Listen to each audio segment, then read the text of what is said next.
Hi hello friends, welcome back to my YouTube channel. ಸ್ನೇಹಿತರೆ, ಇವತ್ತಿನ video ಬಂದು ಮ್ಯಾಥ್ಸ್ಗೆ ಸಂಬಂಧಪಟ್ಟಂತೆ ಕೆಲವೊಂದು ಪ್ರಾಬ್ಲಮ್ಸ್ನ ಬಿಡಿಸ್ತಾ ಹೋಗೋಣ. ಸೊ ಇದೆಲ್ಲ ಬೇಸಿಕ್ಕಾಗಿ ಮ್ಯಾಥ್ಸ್ಗೆ ಏನೆಲ್ಲ ಬೇಕೋ ಅದರ ಬೇಸಿಸ್ ಮೇಲೆ ಇರ್ತಕ್ಕಂಥ ಕ್ವೆಶನ್ಸ್ ಆಗಿರುತ್ತೆ. ಸೊ ಇದು ಬೇಸಿಕ್ಕು. ಸೊ ಬೇಸಿಕ್ ಅಂತ ಹೇಳಿದ್ರೆ ಮ್ಯಾಥ್ಸ್ ಮುಂದೆ ನಾವು ಹೋಗ್ಬೇಕಂತಂದರೆ ಮಿನಿಮಮ್ ಬೇಸಿಕ್ ಇದು ಕ್ವಾಲಿಫಿಕೇಷನ್ಗೆ ಬೇಕೇ ಬೇಕಾಗಿರುತ್ತೆ ಸ್ನೇಹಿತರೆ. ಓಕೆ, ಸೊ ಫಸ್ಟ್ ಕ್ವೆಶನ್ ನೋಡ್ತಾ ಹೋದರೆ the value of 2 minus of 2 is ಅಂತ ಕೊಟ್ಟಿದ್ದಾರೆ. 2 ಮೈನಸ್ ಆಫ್ 2 ಇದರ ಒಂದು ವ್ಯಾಲ್ಯೂ ಎಷ್ಟು? ಸೊ ನಮಗೆ ಗೊತ್ತಿರಬೇಕು, ಏನು ಗೊತ್ತಿರಬೇಕು ಇಲ್ಲಿ, ಮೈನಸ್ ಇಂಟು ಮೈನಸ್ ಪ್ಲಸ್ ಬರುತ್ತೆ, plus into minus minus, minus into plus minus, plus into plus plus. So ಈ ಒಂದು ಫಾರ್ಮುಲಾಸ್ ನಮಗೆ ಗೊತ್ತಿರಬೇಕು, ನಿಯಮಗಳು ಗೊತ್ತಿರಬೇಕಾಗಿರುತ್ತೆ ಸ್ನೇಹಿತರೆ. ಓಕೆ, ಆ್ಯಂಡ್ ಬ್ರಾಕೆಟ್ ಅಂತ ಹೇಳಿದ್ರೆ ಇದನ್ನು ನಾವು ಮಲ್ಟಿಪ್ಲೈ ಮಾಡೋದು ಅಂತ ಹೇಳ್ತೀವಿ. ಈ ಥರ ಬ್ರಾಕೆಟ್ ಬಂದರೆ ನಾವು ಗುಣಿಸ್ಕೋಬೇಕಾಗುತ್ತೆ. ನೋಡಿ, ಇವಾಗ 2 ಇದೆ, 2 ಹಾಗೆ ಬರ್ಕೊಂಡಿದ್ದೀನಿ, ಮೈನಸ್ ಇಲ್ಲಿ ಏನೂ ಇಲ್ಲ ಅಂದರೆ ನಮ್ಗೆ 1 ಇರುತ್ತೆ, ಆ್ಯಂಡ್ 2 ಪಕ್ಕ ಏನೂ ಇಲ್ಲ ಅಂದರೆ ನಮಗೆ ಪ್ಲಸ್ ಇರುತ್ತೆ. ಹೌದಾ? ಸೊ ಮೈನಸ್ ಇಂಟು ಪ್ಲಸ್, ನೋಡಿ ಮೈನಸ್ ಇಂಟು ಪ್ಲಸ್, ಇದರ ಒಂದು ಮೈನಸ್ ಇಂಟು ಪ್ಲಸ್ ಏನಾಗುತ್ತೆ, ಮೈನಸ್ ಆಗುತ್ತೆ. ಮೈನಸ್ ಇಲ್ಲಿ ಏನೂ ಇಲ್ಲ ಅಂದರೆ 1 ಇರುತ್ತೆ, 2 ಇಂಟು 1 2. ಸೊ 2ರಲ್ಲಿ 2 ಹೋದರೆ 0. ಆನ್ಸರ್ ಬಂದು ಆಪ್ಷನ್ ಎ 0 ಆಗಿರುತ್ತೆ. ಓಕೆ, ಸೊ ಇದೊಂದು ಗೊತ್ತಿರಬೇಕು. ಮತ್ತು ನೋಡಿ, ಇವಾಗ ಮೈನಸ್ 2ರಲ್ಲಿ ಪ್ಲಸ್ 2 ಕಳೆದ್ರೆ ನಮ್ಗೆ ಏನು ಬರುತ್ತೆ, 0 ಬರುತ್ತೆ.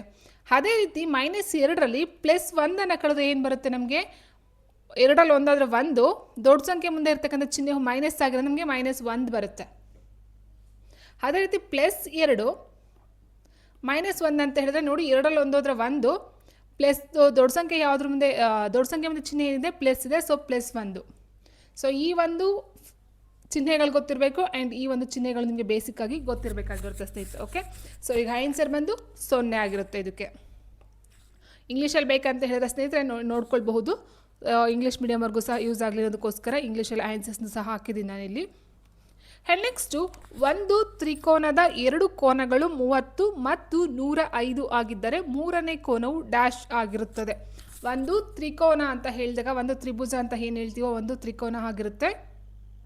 ಇದರಲ್ಲಿ 2 ಕೋನಗಳು ಎಷ್ಟಾಗಿರುತ್ತೆ ಅಂತ ಹೇಳಿದ್ರೆ, ಸೊ ನೋಡಿ 105 ಅಂತ ಕೊಟ್ಟಿದ್ದಾರೆ ಅಂತ ಹೇಳಿದ್ರೆ 105 ನೋಡಿ ವಿಶಾಲ ಕೋನಕ್ಕೆ ಬರುತ್ತೆ, ನಮಗೆ ಈ ರೀತಿ ಬರುತ್ತೆ.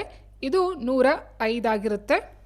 ಸೊ ಎ ಬಿ ಸಿ ಅಂತ ತೊಗೊಂಡ್ರೆ, ಆ್ಯಂಡ್ ಮತ್ತೊಂದು ಕೋನ ನಮಗೆ 30 ಅಂತ ಹೇಳಿದ್ರೆ ಈ ಒಂದು ಕೋನ ಎಷ್ಟು ಅನ್ನೋದು ನಮ್ಮ ಒಂದು ಕ್ವೆಶನ್ ಆಗಿರುತ್ತೆ.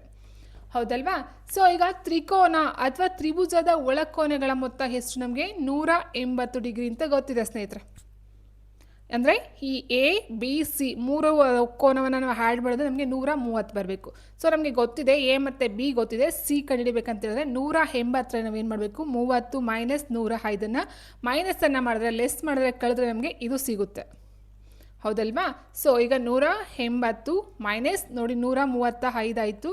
ಸೊ ನೀವು ಮೈನಸ್ ಮಾಡಿದ್ರೆ ನಿಮಗೆ ಬರ್ತಕ್ಕಂಥದ್ದು 45 ಡಿಗ್ರಿ. ಆನ್ಸರು ಎಕ್ಸ್ ವ್ಯಾಲ್ಯೂ ಅಥವಾ ಸಿ ಒಂದು ಆ್ಯಂಗಲ್ ಎಷ್ಟು ಬರುತ್ತೆ ಅಂತ ಹೇಳಿದ್ರೆ 45 ಡಿಗ್ರಿ ಬರುತ್ತೆ. ಸೊ ಇದರಲ್ಲಿ ನಿಮ್ಗೆ ಗೊತ್ತಿರಬೇಕಾಗಿರುತ್ತೆ, ತ್ರಿಕೋನದ 2 ಅಥವಾ ತ್ರಿಕೋನದ ಒಳಕೋನಗಳ ಮೊತ್ತ 180 ಡಿಗ್ರಿ, ಆ್ಯಂಡ್ ಚತುರ್ಭುಜ ಅಂತ ಹೇಳಿದಾಗ 360 ಆಗುತ್ತೆ. ಸೊ ಚತುರ್ಭುಜ ಅಂತ ಹೇಳಿದಾಗ ಅದು ಈ ರೀತಿನಾದರೂ ಆಗಬಹುದು, ಅಥವಾ ಈ ಒಂದು ಕರೆಕ್ಟಾಗಿರ್ತಕ್ಕಂಥ ಒಂದು ಚೌಕ ಆಗಿರಬಹುದು, ಅಥವಾ ಆಯತ ಆಗಿರ್ಬೋದು, ಅಥವಾ ತ್ರಾಪಿಜ್ಯ ಆಗಿರ್ಬೋದು. ಓಕೆ, ಸೊ ಈ ರೀತಿ ನೋಡ್ತಾ ಹೋದಾಗ 4 ಕೋನಗಳನ್ನು ಏನು ಹೊಂದಿರುತ್ತೋ ಅದರ ಒಳಕೋನಗಳ ಮೊತ್ತ 360 ಡಿಗ್ರಿ ಇರುತ್ತೆ ಸ್ನೇಹಿತರೆ. 360 ಇರುತ್ತೆ. ಸೊ ಹಂಗೆ ಪಂಚಭುಜಾಕೃತಿ, ಅಷ್ಟ, ಸೊ ಈ ರೀತಿ ಎಲ್ಲ ಸಹ ಬರ್ತಾ ಹೋಗುತ್ತೆ, ಅದನ್ನೆಲ್ಲ ಸಹ ನೋಡ್ಕೊಳ್ತಾ ಹೋಗಿ.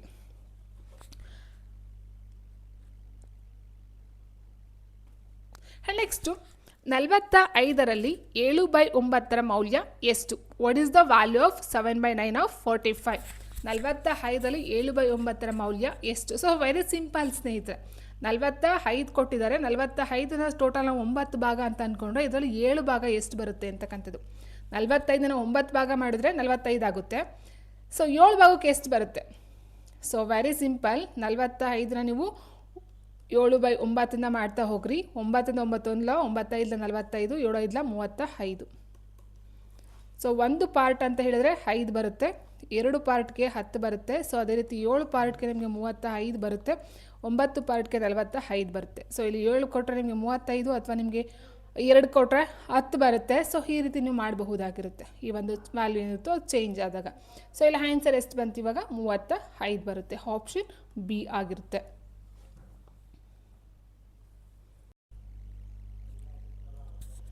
Next if 0.4z minus 3 divided by 1.5z plus 9 equals minus 7/5 find the value of Z. ಇಲ್ಲಿ ನಾವು ಝಡ್ ವ್ಯಾಲ್ಯೂನ ಕಂಡುಹಿಡಿಬೇಕಾಗುತ್ತೆ. ಫಾರ್ಮುಲಾ ಇದು ಕ್ವಶನ್ ಏನು ಕೊಟ್ಟಿದ್ದಾರೆ, 0.4z minus 3 divided by 1.5 Z plus 9 equals minus 7/5. So ಇವಾಗ ಏನು ಮಾಡಬೇಕು, ನಾವು ಕ್ರಾಸ್ ಮಲ್ಟಿಪ್ಲಿಕೇಶನ್ ಮಾಡಬೇಕಾಗುತ್ತೆ. ಸೊ ಇದಕ್ಕೆ ಮತ್ತು ಇದನ್ನು ಮಲ್ಟಿಪ್ಲೈ ಮಾಡಿ ತಗೋಬೇಕಾಗುತ್ತೆ. ಸೊ ನೋಡಿರಿ, 5 ಇಂಟು ಇದನ್ನು ಮಲ್ಟಿಪ್ಲೈ ಮಾಡಿ 0.4z minus 3 equals minus 7 into ಇದನ್ನು ಮಲ್ಟಿಪ್ಲೈ ಮಾಡಿ 1.5 z ಪ್ಲಸ್ 9 ಮಲ್ಟಿಪ್ಲೈ ಮಾಡಿದಾಗ ನೋಡಿ ಇದು 4 ಇದೆ. ನೋಡಿ 5 ಇಂಟು 0.4 ನೀವು ಮಲ್ಟಿಪ್ಲೈ ಮಾಡಿಬಿಡೋದು 4 5 20 ಆಯಿತು. ಒಂದು ಸಂಖ್ಯೆ ಆದಮೇಲೆ ಪಾಯಿಂಟ್ ಇದೆ, ಸೊ 2 ಬರುತ್ತೆ. ಸೊ 2 ಝಡ್ ಮೈನಸ್ 5 3 15, 5 ಇಂಟು 3 15 ಆಯಿತು ಈಕ್ವಲ್ಸ್ ನೋಡಿ ಮೈನಸ್ ಹಾಗೆ ಬರ್ಕೊಂಡಿದ್ದೀನಿ 1.5 ಇಂಟು 7 ಅಥವಾ 15 7 ಅಂತ ತೊಗೊಂಡಾಗ ಸ್ನೇಹಿತರೆ ನಿಮಗೆ ಎಷ್ಟು ಬರುತ್ತೆ, 105 ಬರುತ್ತೆ. 15 7 105. ಸೊ ಒಂದಾದ್ಮೇಲೆ ಪಾಯಿಂಟ್ ಇಟ್ಕೊಳ್ಳೋಣ. ಝಡ್ ನೋಡಿ ಪ್ಲಸ್ ಇಂಟು ಮೈನಸ್ 9 7 63 ಆಯಿತು. ಈಗ ಝಡ್ ಎಲ್ಲ ಒಂದು ಸೈಡ್ ತೊಗೊಳ್ಳಿ, ಸಂಖ್ಯೆಗಳನ್ನೆಲ್ಲ ಒಂದು ಸೈಡ್ ತೊಗೊಳ್ಳಿ. ನೋಡಿ 2 ಝಡ್ ಹಾಗೆ ಇದೆ, ಇದು ಈ ಕಡೆ ಬಂದಾಗ ಪ್ಲಸ್ ಆಯಿತು 10.5 ಝಡ್ ಈಕ್ವಲ್ಸ್ ಮೈನಸ್ 63 ಹಾಗೆ ಇದೆ. ಇದು ಈ ಕಡೆ ಬಂದಾಗ ಪ್ಲಸ್ 15 ಆಗುತ್ತೆ, ಪ್ಲಸ್ 15 ಆಯಿತು. ನೋಡಿ 2 + 10 12.5 ಝಡ್ ಈಕ್ವಲ್ಸ್ ಮೈನಸನ್ನು ಮಾಡಿ ಸ್ನೇಹಿತರೆ 13ರಲ್ಲಿ 5 ಹೋದರೆ 8 ಆಯಿತು ಆ್ಯಂಡ್ 5ರಲ್ಲಿ 1 ಹೋದರೆ 4. ಓಕೆನಾ. ಸೊ ಇವಾಗ ಏನಾಗುತ್ತೆ, Z equals minus 48 divided by 12.5.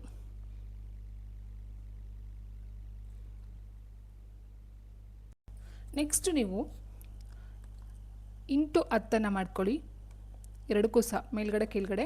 ನೋಡಿ ಇವಾಗ ಮೈನಸ್ 480 ಇದೆಷ್ಟಾಗುತ್ತೆ, 125 ಆಗುತ್ತೆ. ನೀವು 5ನ ಡಿವೈಡ್ ಮಾಡ್ತಾ ಹೋದರೆ 5 10 5 5 25. ಸೊ ಮೈನಸ್ ಹಾಗೆ ಇದೆ, 5ರಿಂದ 5 9 45 5 6 30. So minus 96/25. Answer option C ಆಗಿರುತ್ತೆ. ನೆಕ್ಸ್ಟು 300 ಮೀಟರ್ ಉದ್ದ ಮತ್ತು 200 ಮೀಟರ್ ಅಗಲವಿರುವ ಆಟದ ಮೈದಾನದ ವಿಸ್ತೀರ್ಣವನ್ನು ಕಂಡುಹಿಡಿಯಿರಿ. Find the area of a play ground of 300 m length and 200 m breadth. Okay, so ಇಲ್ಲಿ ಏನು ಕೊಟ್ಟಿದ್ದಾರೆ, 300 ಮೀಟರ್ ಉದ್ದವನ್ನು ಕೊಟ್ಟಿದ್ದಾರೆ, ಲೆಂತು ಆ್ಯಂಡ್ ಅಗಲ ಬಂದು ಬ್ರೆಡ್ ಬಂದು 200 ಮೀಟರ್. ಸೊ ಇಲ್ಲಿ 200 + 300 ಅಂತ ಅಂದರೆ ಅಥವಾ 200 ಅಥವಾ 300 ಅಂತ ಹೇಳಿದ್ರೆ ಇದೇನಾಗುತ್ತೆ, ಆಯತ ಆಗಿರುತ್ತೆ. ಹೌದಾ, ಆಯತ ಆಗಿರುತ್ತೆ. ಆಯತದ ವಿಸ್ತೀರ್ಣವನ್ನು ಕಂಡುಹಿಡಿತಕ್ಕಂಥ ಒಂದು ಫಾರ್ಮುಲಾ ಯಾವುದು ಅಂತ ಹೇಳಿದ್ರೆ, ಆಯತದ ವಿಸ್ತೀರ್ಣದ ಫಾರ್ಮುಲಾ ಬಂದು ಸೂತ್ರ ಉದ್ದ ಇಂಟು ಅಗಲ. ಸೊ ಉದ್ದ ಬಂದು ಇಲ್ಲಿ 300 ಇಂಟು ಅಗಲ ಬಂದು 200 ಆಗಿರುತ್ತೆ ಸ್ನೇಹಿತರೆ. ಸೊ ಇದು ಮೀಟರೇ ಆಗಿದೆ. 3 6 ಸೊ ಮೀಟರ್ ಸ್ಕ್ವೇರ್ ಆಗಿರುತ್ತೆ. ಇದೊಂದು ಮೀಟರ್ ಮೀಟರ್ ಸ್ಕ್ವೇರ್ ಆಯಿತು. ಸೊ ಅಲ್ಲಿಗೆ 60,000 ಮೀಟರ್ ಸ್ಕ್ವೇರ್ ಆಗಿರುತ್ತೆ. 60,000 ಮೀಟರ್ ಸ್ಕ್ವೇರ್, ಆಪ್ಷನ್ ಎ.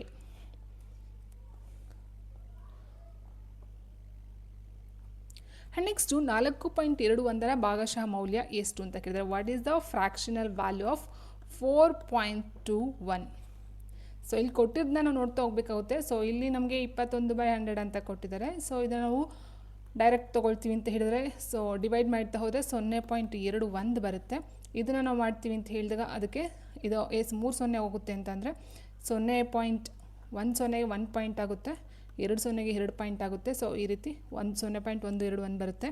ಇದು ಎಷ್ಟು ಬರುತ್ತೆ, 1/10 ಅಂತ ಹೇಳಿದಾಗ ನಮಗೆ 12.1 ಬರುತ್ತೆ. ಆ್ಯಂಡ್ ಫೈನಲ್ ಆಗಿ ಇದನ್ನು ನೋಡ್ತಾ ಹೋದರೆ 421/100 ಅಂತ ಹೇಳಿದರೆ ನೋಡಿ 1 0ಗೆ ಇಲ್ಲಿ ಪಾಯಿಂಟ್ ಬರುತ್ತೆ, ಈ 0ಗೆ ಇಲ್ಲಿ ಪಾಯಿಂಟ್ ಬರುತ್ತೆ, 4.21. ಸೊ ಆನ್ಸರ್ ಆಪ್ಷನ್ ಎ ಆಗಿರುತ್ತೆ. ಸೊ ಪಾಯಿಂಟ್ ಇಡೋದು ಚೆನ್ನಾಗಿ ಗೊತ್ತಿರಬೇಕು ನಿಮಗೆ. ನೋಡಿ ಇದು ನೋಡ್ತಾ ಹೋದರೆ 1 0 ಕ್ಯಾನ್ಸಲ್ ಆದರೆ ಇಲ್ಲಿಗೆ ಪಾಯಿಂಟ್ ಬರುತ್ತೆ, ಈ 0 ಕ್ಯಾನ್ಸಲ್ ಆದರೆ ಇಲ್ಲಿಗೆ ಪಾಯಿಂಟ್ ಬರುತ್ತೆ, ಅಂದರೆ 0.21. 1 0ಗೆ 1 ಪಾಯಿಂಟ್ ಅಷ್ಟೇ. ನೆಕ್ಸ್ಟ್ 1/2 + 1/4ನ ಮೌಲ್ಯವನ್ನು ಕಂಡುಹಿಡಿಯಿರಿ ಅಂತ ಕೇಳಿದರೆ, find the value of 1/2 + 1/4. So 1/2 LCM fraction LCM ಕಂಡುಹಿಡಿಯೋದನ್ನ ಗೊತ್ತಿರಬೇಕಾಗಿರುತ್ತೆ. ಆ್ಯಂಡ್ ಇದರ ಒಂದು LCM ಬಂದು ಕೆಳಗಡೆ ಏನಿದೆಯೋ ಛೇದ ಸೊ ಇದಕ್ಕೆ ಎಲ್ ಸಿ ಎಮ್ ತೊಗೊಂಡಾಗ ನಮಗೆ 2 into 1 into 2 so 4 L C M ಬರುತ್ತೆ ಸ್ನೇಹಿತರೆ. ಸೊ 4 ಎಲ್ ಸಿ ಎಮ್ಮನ್ನು ತೊಗೊಳ್ಳಿ. ಈ 4ನ್ನ ಇದರಿಂದ ಡಿವೈಡ್ ಮಾಡ್ತಾ ಹೋಗಿ. ನೋಡಿ 4ನ್ನ ಕೆಳಗಡೆ ಏನು ಛೇದ ಇದೆಯೋ ಡಿವೈಡ್ ಮಾಡಿ 2 1 2 ಬಂತು. ಸೊ ಈ 2ನ್ನು ಇದಕ್ಕೆ ಮಲ್ಟಿಪ್ಲೈ ಮಾಡಿ. 2 1 2 ಆಯಿತು. ಪ್ಲಸ್ ಸೇಮ್ ಅದೇ ಥರ. ಸೊ ನೋಡಿ ಇದು ಅಷ್ಟೇ, ಏನು ಇಲ್ಲಿ ಬಂದಿದೆಯೋ ಲಾಸಹನ ಛೇದದಿಂದ ಡಿವೈಡ್ ಮಾಡಿ 4 1 4 1 ಬರುತ್ತೆ. ಸೊ ಈ 1ನ್ನು ಇದಕ್ಕೆ ಮಲ್ಟಿಪ್ಲೈ ಮಾಡಿ 1 1 1. ಸೊ ಇಲ್ಲೇನಾಯಿತು 2 1 3/4 3/4. Answer option A. ನೆಕ್ಸ್ಟ್ 0.03ರ ವರ್ಗಮೂಲ ಎಷ್ಟು ಅಂತ ಕೇಳಿದರೆ ಸ್ಕ್ವೇರ್ ರೂಟ್ ಆಫ್, ನೋಡಿ ಸ್ಕ್ವೇರ್ ರೂಟ್ ಆಫ್ 0.03ರ ವರ್ಗಮೂಲ ಎಷ್ಟು. ಸೊ ಇಲ್ಲಿ ಏನಾಗುತ್ತೆ ನಮಗೆ ಗೊತ್ತಿದೆ, 36ರ ಒಂದು ವರ್ಗಮೂಲ ಬಂದು 6 ಇದೆ ಸ್ನೇಹಿತರೆ. ಹೌದಾ, 36ರ ವರ್ಗಮೂಲ 6 ಆ್ಯಂಡ್ ಈ 2ರ 0ಇಂದ 1 0 ಬರುತ್ತೆ ಇಷ್ಟೇ. ನೋಡಿ 30, ಈಗ 100√36ಕ್ಕೆ ನಮ್ಗೆ ಏನು ಬರುತ್ತೆ 6 ಬರುತ್ತೆ. ಹೌದಾ, 2 ಸಂಖ್ಯೆಗೆ ನಾವು ಪಾಯಿಂಟನ್ನು ಇಡಬೇಕಾಗುತ್ತೆ. ಫಾರ್ ಎಕ್ಸಾಂಪಲ್ ತೊಗೊಂಡು ನೋಡಿ, ಈಗ 0.06 ಇಂಟು 0.06ನ ಮಾಡಿ ನಿಮಗೆ 0.0036 ಬರುತ್ತೆ. ಸೊ ಇಲ್ಲಿ ಆನ್ಸರ್ ಯಾವ್ದು ಬರುತ್ತೆ, ಆಪ್ಷನ್ ಎ ಆಗಿರುತ್ತೆ. ನೆಕ್ಸ್ಟ್ ಒಂದು ಚೌಕದ ಸುತ್ತಳತೆ 1000 ಸೆಂಟಿಮೀಟರ್. ಆ ಚೌಕದ ಒಂದು ಬದಿಯನ್ನು ಕಂಡುಹಿಡಿಯಿರಿ.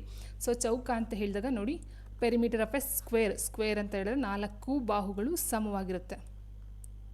ಇದು ಎಕ್ಸ್ ಇದ್ದರೆ ಇದು ಎಕ್ಸು, ಇದು ಎಕ್ಸು, ಇದು ಎಕ್ಸ್ ಇರುತ್ತೆ. Okay, so A B C D ಅಂದರೆ ಇಲ್ಲೇನು ಕೊಟ್ಟಿದ್ದಾರೆ, ಪೆರಿಮೀಟರ್ ಆಫ್ ಎ ಸ್ಕ್ವೇರ್ ಅಂದರೆ ಚೌಕದ ಸುತ್ತಳತೆ, ಅಂದರೆ ಟೋಟಲ್ ಆಗಿ 4 ಎಕ್ಸ್ ಏನಿದೆಯೋ ಅದು ಬಂದು 1000 ಸೆಂಟಿಮೀಟರ್ ಆಗಿರುತ್ತೆ. ಹಾಗಾದರೆ ಒಂದು ಬರೀ ಎಕ್ಸನ್ನು ಕಂಡುಹಿಡಬೇಕು. ಸೊ ಎಕ್ಸ್ ಕಂಡುಹಿಡಬೇಕಂತೇಳಿದ್ರೆ 1000ನ ನೀವು 4ರಿಂದ ಡಿವೈಡ್ ಮಾಡಿದ್ರೆ ನಿಮಗೆ 250 ಸೆಂಟಿಮೀಟರ್ ಬರುತ್ತೆ. ಆನ್ಸರ್ ಆಪ್ಷನ್ ಡಿ ಆಗಿರುತ್ತೆ. ನೆಕ್ಸ್ಟ್ 3 ಗಂಟೆಗಳು = ಎಷ್ಟು ನಿಮಿಷಗಳು. ಸೊ ನಮ್ಗೆ ಗೊತ್ತಿದೆ, 1 ಗಂಟೆಗೆ 1 ಅವರ್ಗೆ 60 ಮಿನಿಟ್ಸ್ ಅಂತ ಆದರೆ 3 ಅವರ್ಸ್ಗೆ ಹೌ ಮೆನಿ ಮಿನಿಟ್ಸ್ ಅಂತ ಕೇಳಿದೆ. ಸೊ 3 ಇಂಟು 60, ಸೊ ಎಷ್ಟು ಬರುತ್ತೆ, 6 3 18, 180 minutes. Option B. Next x+4 into x+5 ಇದರ ವ್ಯಾಲ್ಯೂ ಎಷ್ಟು ಅಂತ ಕೇಳಿದರೆ x+4 ಇಂಟು x+5. ಸೊ ನೋಡಿ ಇವಾಗ ಏನು ಮಾಡೋದು, ಫಸ್ಟ್ ಇದರಿಂದ ಇದನ್ನು ಮಲ್ಟಿಪ್ಲೈ ಮಾಡಿ ಆ್ಯಂಡ್ ಇದರಿಂದ ಇದನ್ನು ಮಲ್ಟಿಪ್ಲೈ ಮಾಡಿ. x ಇಂಟು x+5 ನೋಡಿ, +4 ಇದೆ, +4 ಇಂಟು x+5.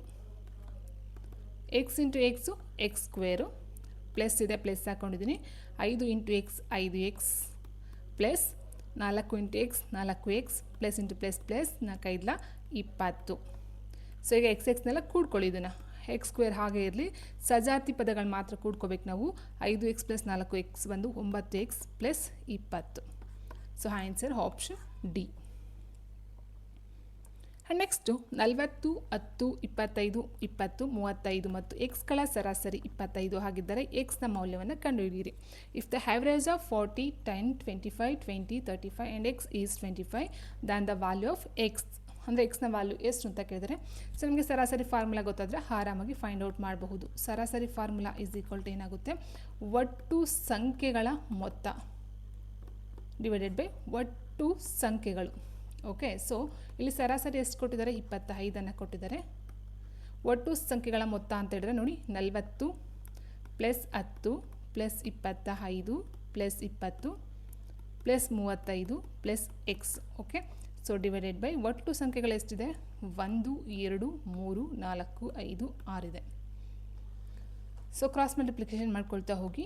25 ಇಂಟು 6 ಮಾಡಿದ್ರೆ ನಿಮಗೆ 25 6 ಎಷ್ಟು ಬರುತ್ತೆ, 150 ಬರುತ್ತೆ. ಈಕ್ವಲ್ಸ್ ನೋಡಿ, ಇದನ್ನು ಆ್ಯಡ್ ಮಾಡ್ತಾ ಹೋಗಿ. 40 + 10 50 50 60 70 75 85 95 100 100. ಓಕೆ, 130 ಬಂತು. 130 + ಎಕ್ಸ್ ಆಯಿತು. ಸೊ ಇದನ್ನು ಈ ಕಡೆ ಕಳಿಸಿ. 150 - 130 ಎಕ್ಸ್ ಆಯಿತು. ಸೊ 20 ಬಂತು. ಎಕ್ಸ್ ವ್ಯಾಲ್ಯೂ ಎಷ್ಟು ಬರುತ್ತೆ, 20 ಬರುತ್ತೆ.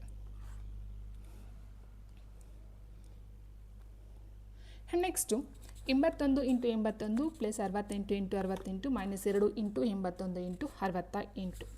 ಸೊ ಇದು ನಾವು ಸಿಂಪ್ಲಿಫಿಕೇಷನ್ನ ಮಾಡಬೇಕಾಗುತ್ತೆ. ಸೊ ಈಗ 81 ಇಂಟು 81 ಮಾಡೋ ಬದಲು 81 ಹೋಲ್ ಸ್ಕ್ವೇರ್ ಆಯಿತು, ಪ್ಲಸ್ 68 ಹೋಲ್ ಸ್ಕ್ವೇರ್ ಆಯ್ತು. ಇದು ಮೈನಸ್ 2 ಇಂಟು 81 ಇಂಟು 68.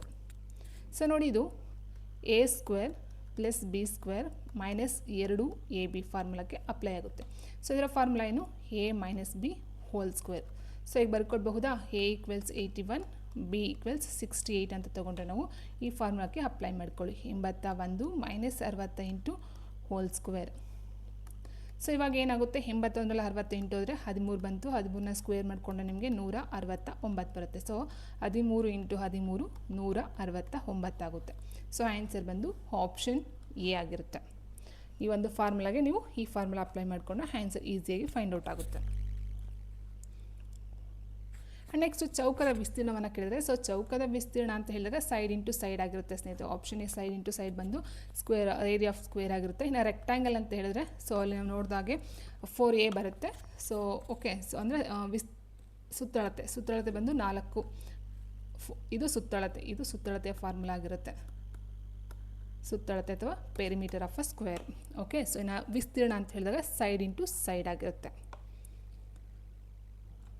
ನೆಕ್ಸ್ಟು 8 ಪುರುಷರು ಒಂದು ಕೆಲಸವನ್ನು 15 ದಿನಗಳಲ್ಲಿ ಮಾಡಬಹುದಾದರೆ 20 ಪುರುಷರು ಅದೇ ಕೆಲಸವನ್ನು ಎಷ್ಟು ದಿನಗಳಲ್ಲಿ ಮಾಡಬಹುದು? ಸೊ ಸಿಂಪಲ್ ಟ್ರಿಕ್ ಅಂತ ಹೇಳಿದ್ರೆ ಸ್ನೇಹಿತರೆ, ಫಸ್ಟ್ ನಾವೇನು ಹಾಕೋಬಹುದು, ಪುರುಷರು ಅಂತ ಹಾಕ್ಕೊಳ್ಳಿ, ಆ್ಯಂಡ್ ಕೆಲಸ ಅಂತ ಹಾಕ್ಕೊಳ್ಳಿ, ಆ್ಯಂಡ್ ದಿನ. ಸೊ ಇದೇ ಹಾರ್ಡಲ್ಲಿ ಹಾಕ್ಕೊಳ್ಬೇಕು. ಫಸ್ಟ್ ಏನಿದೆ, 8 ಪುರುಷರು ಎಷ್ಟು ಕೆಲಸ, ಒಂದು ಕೆಲಸವನ್ನು ಎಷ್ಟು ದಿನ, 15 ದಿನಗಳಲ್ಲಿ ಮಾಡ್ತಾರೆ. ಆ್ಯಂಡ್ 20 ಪುರುಷರು ಅದೇ ಕೆಲಸ ಅಂದರೆ ಒಂದು ಕೆಲಸ. ಓಕೆ, ಸೊ ಒಂದು ಕೆಲಸ ಎಷ್ಟು ದಿನದಲ್ಲಿ ಮಾಡ್ತಾರೆ ಕಂಡುಹಿಡಿಬೇಕು. ಸೊ ಈಗ ಕ್ರಾಸ್ ಮಾಡ್ಕೊಳ್ಳಿ, ಇದನ್ನು ಮಲ್ಟಿಪ್ಲೈ ಮಾಡಿ, ಇದನ್ನು ಮಲ್ಟಿಪ್ಲೈ ಮಾಡಿ. 8 ಇಂಟು 1 ಇಂಟು 15 ಈಕ್ವಲ್ಸ್ ನೋಡಿ 20 into 1 into X. Okay, so 15 ಇಂಟ್ಲ 120 equals 20x. Okay, so ಇವಾಗ ನೀವು ಡಿವೈಡ್ ಮಾಡ್ತಾ ಹೋಗಿ. ಎಕ್ಸ್ ಈಕ್ವಲ್ಸ್ 120/20, ಈ 0 ಕ್ಯಾನ್ಸಲ್ ಅಂದರು, ಅಥವಾ 2 2 12 ಆಯಿತು. ಸೊ ಎಕ್ಸ್ ವ್ಯಾಲ್ಯೂ ಬಂದು 6. ಸೊ ಅಂದರೆ 20 ಪುರುಷರು ಅದೇ ಕೆಲಸವನ್ನು 6 ದಿನಗಳಲ್ಲಿ ಕಂಪ್ಲೀಟ್ ಮಾಡ್ತಾರೆ ಅಂತಕ್ಕಂಥದ್ದು. ಸೊ ಇಲ್ಲಿ ಆನ್ಸರ್ ಏನು ಕೊಟ್ಟಿದ್ದಾರೆ, 7, 8, 10 ಕೊಟ್ಟಿದ್ದಾರೆ. ಸೊ ಇವ್ಯಾವುದು ಆಗೋದಿಲ್ಲ, ನನ್ ಆಫ್ ದಿಸ್, ಯಾಕಂದರೆ 6 ದಿನಗಳಲ್ಲಿ ಕೆಲಸವನ್ನು ಮುಗಿಸ್ತಕ್ಕಂಥದ್ದು ಆಗಿರುತ್ತೆ. ಸೊ ಹಾಗೆ ಆನ್ಸರ್ ಆಪ್ಷನ್ ಡಿ ಆಗಿರುತ್ತೆ.